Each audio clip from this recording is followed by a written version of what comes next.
ब्राह्मण कैसा महसूस कर रहा है इस रामराज में? देखिए, इतना बढ़िया रामराज है ये कि इस रामराज को अगर और 5 साल झेल लिया तो ये इतना बड़ा रामराज के मतलब जो हाथ में आदमी के कटोरा आ जाएगा। अच्छा। ब्राह्मण के साथ में इस सरकार में इतना बड़ा अन्याय हुआ, किसी सरकार में नहीं हुआ। अच्छा। रामराज के नाम पर आदमी के हाथ में कटोरा आ जाएगा।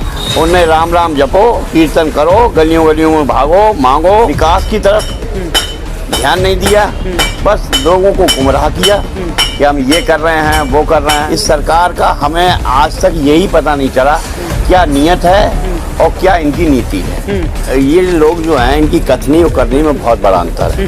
कुछ कहते हैं, कुछ करते हैं, इसलिए अब इन पर विश्वास भी करना लोगों का उठ गया है। क्या नाम हुआ? अनिल कुमार मिश्रा। अनिल कुमार मिश्रा जी, क्या माहौल लग रहा है उत्तर प्रदेश में इस बार? माहौल जो है वो सरकार के पक्ष में नहीं लग रहा। अच्छा जी, क्योंकि ये लोग जो हैं, इनकी कथनी और करनी में बहुत बड़ा अंतर है। कुछ कहते हैं, कुछ करते हैं, इसलिए अब इन पर विश्वास भी करना लोगों का उठ गया है। अब लोग विश्वास करने को इनकी बात पर तैयार नहीं है। कह रहे हैं कि हमारी सरकार में जनता बहुत खुश है, चौतरफा विकास हो रहा है, दोबारा से जनता जो है प्रचंड बहुमत की सरकार बना रही है। देखिए, ये तो जनता, ये हकीकत वो जानता है। गांव की कहावत है कि कवर का हाल मुर्दा जानता है। ये तो जो लोग झेल रहे हैं इस सरकार को, इस सरकार का हमें आज तक यही पता नहीं चला क्या नियत है और क्या इनकी नीति है। इन्होंने कोई भी विकास की तरफ ध्यान नहीं दिया, बस लोगों को गुमराह किया कि हम ये कर रहे हैं, वो कर रहे हैं और ऐसा होगा और दो मतलब बातों के बताशे जो हैं वो ही बनाए। अच्छा। मतलब जो है बाकी बताशे जो हैं वो शक्कर के बनते हैं। इन्होंने जो बातों के बताशे बना के लोगों को आज तक गुमराह किया है, लेकिन अब इनकी कलई खुल चुकी है और लोग अब इनकी बात पर विश्वास करना पसंद नहीं कर रहे। अच्छा अंकल जी, उत्तर प्रदेश में योगी जी रामराज की बात करते हैं, आप मिश्रा जी हैं, ब्राह्मण हैं। जी जी। तो ब्राह्मण कैसा महसूस कर रहा है इस रामराज में? देखिए, इतना बढ़िया रामराज है ये कि इस रामराज को अगर और 5 साल झेल लिया तो ये इतना बड़ा रामराज के मतलब जो हाथ में आदमी के कटोरा आ जाएगा। अच्छा। हाँ, बहुत बुरी स्थिति हो जाएगी। ये स्थिति इतनी भयंकर बनने जा रही है। अच्छा। हाँ, इस रामराज के नाम पर आदमी के हाथ में कटोरा आ जाएगा। उनमें राम राम जपो, कीर्तन करो, गलियों गलियों में भागो, मांगो और बस आदमी को जो 10 मौलिक अधिकार हैं, उन 10 मौलिक अधिकारों में जो हमारे संविधान ने हमें दिए हैं, आज हम अपने मौलिक अधिकारों से भी वंचित हैं। अच्छा, ऐसे हालात हैं। सरकार तो ये कह रही है, आप कटोरा हाथ में आने की बात कर रहे हैं कि हम मुफ्त में राशन दे रहे हैं, 2-2 हज़ार रुपये किसान सम्मान निधि योजना के तहत आदमी को फ्री में कोरोना वैक्सीन लगवा दी फ्री में। देखिए, अगर किसी आदमी को नाकारा बनाना हो तो उसको आप समय समय पे मतलब जो है वो देते रहिए। अच्छा। हाँ, लालच देते रहिए। उसकी जो क्षमता है कार्य करने की वो कम होती जाएगी। वो ये सोचेगा हमें तो फ्री का मिल ही रहा है। अब हर आदमी आराम चाहता है। मेहनत करने के बाद आदमी पैसा कमाए और खाए। अब आप ये बताएं कि किसान की जो चीज़ है उसके रेट क्या हैं, डीजल और पेट्रोल के रेट क्या हैं। आज 90 रुपये 92 रुपये लीटर डीजल है। सरकार ने कभी ये सोचा कि जो रेट हम इन किसानों को दे रहे हैं, जो हम किसान को पैसा मिलता है, उसमें भी बिचौलियों का इन्होंने कहा बिचौलिए ख़त्म। लेकिन आज भी बिचौलिए सक्रिय हैं और बिचौलिए सक्रिय रहेंगे। जब इनके जो मशीनरी है, जो मताधिकारी हैं, वो ये कहते हैं कि जैसे आपने सुना होगा एक प्रकरण, वो नाम नहीं आ रहा मुझे, कि उससे 100 करोड़ की मांग करी थी। वो कमिश्नर थे कोई, क्या मतलब ऐसा प्रकरण मैंने पढ़ा था अखबार में। महाराष्ट्र में वही स्थिति यहाँ की है।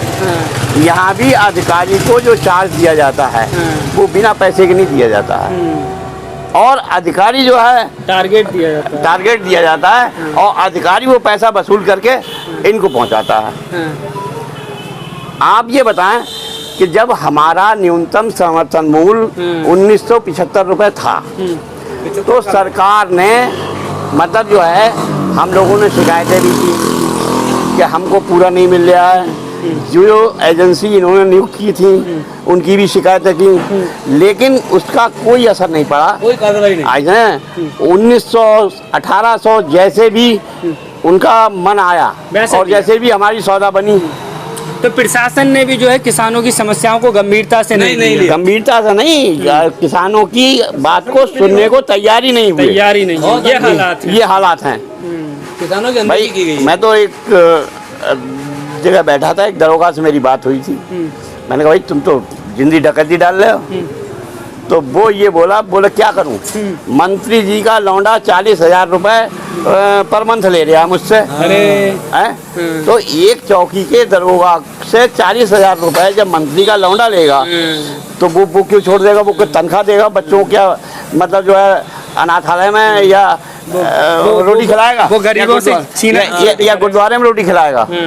तो जब यहाँ के मंत्रियों की, यहाँ के सरकार के उनकी जब ये स्थिति है तो हालात सुधरने की कोई गुंजाइश नहीं। अच्छा, यूपी में ब्राह्मणों का जो है एक बड़ा मुद्दा बन गया है ना। समाजवादी पार्टी भी ब्राह्मणों की बात कर रही है और बसपा ब्राह्मण सम्मेलन भी कर रही है, तो ब्राह्मण किस तरफ जाने के मूड में लग रहा है? ब्राह्मण 13% है। ये लोगों ने अब तक जितनी गणनाएं कराई, इन्होंने कभी पूरा मतलब आंकड़ा ब्राह्मणों का दिया ही नहीं। अच्छा, ये हमेशा ये बताते हैं 2.5% है, 3% है, 4% है, हम 13% हैं। अब इनको खलबलाहट बची कि भाई ये तो आंकड़ा पहुंच गया ब्राह्मणों के पास। क्यों कि ब्राह्मण ज़्यादा उलझनों में फंसते हैं, मतलब जाने वाला नहीं। लेकिन जब मजबूर हुआ, एक बात बताइए आप कि सीआरपीएफ रामपुर कैंप पे जो हमला हुआ उसमें 8 जवान शहीद हुए, एक रक्षा चालक शहीद हुआ। वो आतंकी हमला था और उनके जो आतंकी इन लोगों ने गिरफ्तार किए, वो आज भी मतलब उनकी सुरक्षा, उनके खाने पे खर्च, रहन सहन पे खर्च, कितना बड़ा ये खर्च कर रहे हैं। कार्रवाई चल रही है। और वही कानपुर में विकास दुबे और ऐसे कई मामले हैं मैंने ये माना कि उसने गलत काम किया था, लेकिन उसे कोर्ट सजा देती। पुलिस वालों की हत्या कर दी थी भाई, पुलिस वालों की हत्या करी थी। सीआरपीएफ कैंप में भी पुलिस वालों की हत्या हुई थी। तो जब वो आतंकी अदालत में मतलब जो है सरेंडर मतलब होने जाते हैं तो उनकी कितनी सुरक्षा होती है, क्या होता है, और आज तक उन्हें सजा नहीं मिल पाई।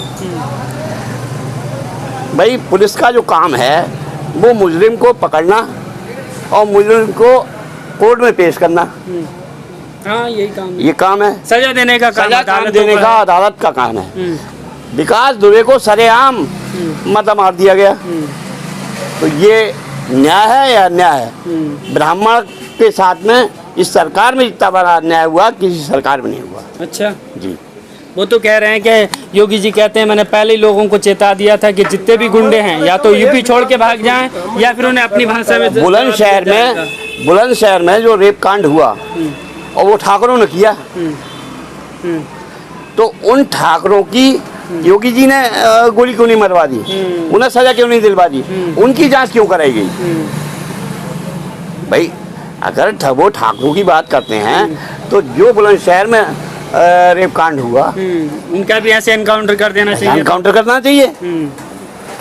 तो ठाकुरवाद चल रहा है। अच्छा जी, यहाँ आप ये बताइए कि अब ब्राह्मणों की शोध आई है जब इलेक्शन आया है। बहुत ज्यादा चिंता। इससे पहले जो है अब मतलब इससे पहले ब्राह्मणों को मंत्रिमंडल में कितना आपके डिप्टी सीएम भी तो है एक। हाँ, डिप्टी सीएम हैं। डिप्टी सीएम बनाने का एक ही उद्देश्य था इनका कि अगर हम डिप्टी सीएम इनको नहीं बनाते हैं तो विद्रोह मच जाएगा। भाई जब मौर्य जी को बनाया डिप्टी सीएम, एक दिनेश मतलब जो शर्मा हैं वही डिप्टी सीएम थोड़ी हैं। डिप्टी सीएम किसी को खुश करना हो तो डिप्टी सीएम बना दो, पद दे दो, पद दे दो, बस वो खुश हो जाएगा। 3 मुख्यमंत्री हैं तीन मुख्यमंत्री में तो। बताइए, लेकिन उनसे ये पूछिए कि वो जो मुख्यमंत्री हैं, भाई दिनेश को तो शिक्षा में बिठा दिया कि तुम शिक्षा देखो। सर्वे सर्वा कौन है? सर्वे सर्वा तो योगी जी हैं। उन्हें तो केवल बहला दिया, झुंझुना दे दिया, उन्हें बेटे खेलते रहो बैठे हुए।